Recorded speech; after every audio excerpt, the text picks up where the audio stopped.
Welcome to Bike World. Welcome to Ducati's Streetfighter V4S. I know I'm a little bit excited, but this is an over 200 horsepower naked bike.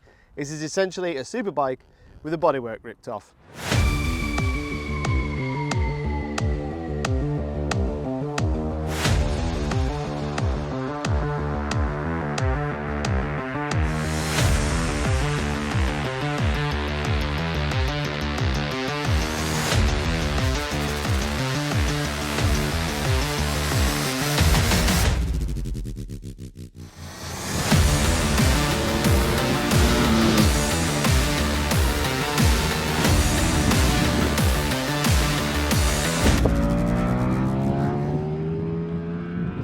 Now the old bike, the 22 model, was phenomenal. Every time I've ridden the Ducati Streetfighter V4S in a group test, it's come out on top on track. It's always mullered the competition because it's got so much power. Now BMW have joined with the M1000R, which is very similar in terms of peak power, and it's kind of like a top trumps game of who's got the biggest balls. But now Ducati have just changed it a little bit to refine the Streetfighter V4S. We've got no more power, we've got no more torque. It's all about the electronics and the suspension. The swing and arm pivot position has come higher.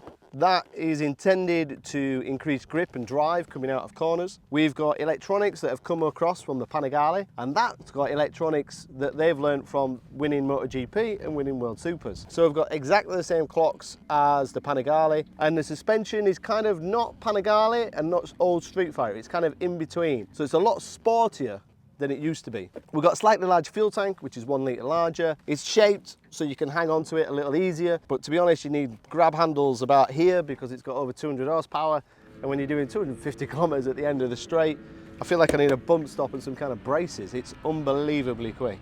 So as I say, the power and torque is the same, brakes are the same, wheelbase is the same, brake and trail is the same, the chassis is the same, the subframe is the same. This is not a massive leap. They've essentially taken the Streetfighter V4S and made it more sporty and give it a new dash and new modes, but also they've made it a little bit more of a road bike by giving it a wet mode that the old bike didn't have. Yeah, you've got a wet mode, which limits power to just under 170 horsepower, because 170 horsepower in the rain is deemed safe. We've had 6 sessions here in Andalucia, which is just across the road from Almeria. We started off in sport mode. Sport mode gives you full power. The quick shifter, which is being upgraded, is very fast, but you have limited torque in first, second and third. And the suspension is set electronically to sports riding. But then after 1 session, you soon realize that's a little bit soft, so then you flick to race. The difference between sport and race is you have the same power, the same limited torque in the first few gears, but the chassis changes because it's electronic, so it changes for race track riding. Now the difference is pretty substantial between those two modes. It's just a button that you press, but the bike completely transforms from quite a soft, friendly bike to really taut, and it changes the handling, it changes the way the bike steers, and it changes how it comes out the corners. It's just a completely different chassis. You don't have to get your hands dirty, you just press a button. Then if you want to go even further, there is there a full power mode, which is new for the V4S. When you go full power, you have a little bit of limitation of torque in first, and then it's full fat, full gas right through the gearbox. To be honest, for me, full gas, full power is a little bit too much. I like to come back a little bit, so I preferred to be in race mode, so race suspension, but with the race throttle, which is full power, but limited torque in the first few gears. The new dash that they brought over from the Panigale is really, really clear when you're in the race mode. Huge gear position, really easy to see shift lights. And then on the right hand side, you have the lean sensitive rider aids. Now when these start to kick in, they get illuminated. So if it's illuminating a lot, you know that you're using it too much, you're leaning on the traction, and then when you come into the pits or whilst moving, you can turn it down. We've got the GPS fitted, which is optional, so we can also see lap times. So you come back in after a 20-minute session, you scroll through the dash. I can see my lap time, I can see my best session. I can also see in lean angle, which I think was 54, 55 degrees. I can also see my top speed, 240, 250 kilometers an hour. I can also see yaw, so I can see how much the bike was out of line when I was coming out the corner. It's really fascinating to see, and when you see all that, you can then change your rider aids to suit. And when I mean rider aids, these are so sophisticated and so good rider aids. So for example, in session 3, I thought I'd turn the anti-wheelie off for obvious reasons.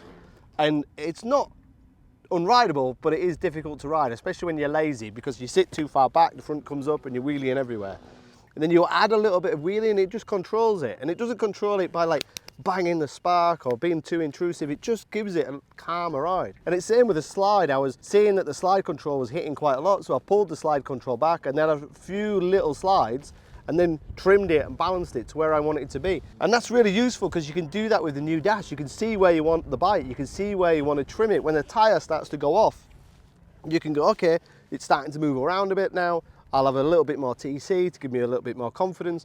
It's not the end of the day when the tire starts to go off. You do just trim it with the rider aids. Hugely impressive bike. The Ducati Streetfighter V4S always has been. So the big question is it a big step over the old V4S? And simplistically, no, it's a small increment. But the more you ride it, the more you realize these little touches and how different it is. When Ducati tested this bike with Alessandro, the bike was 1 second a lap faster than the previous bike.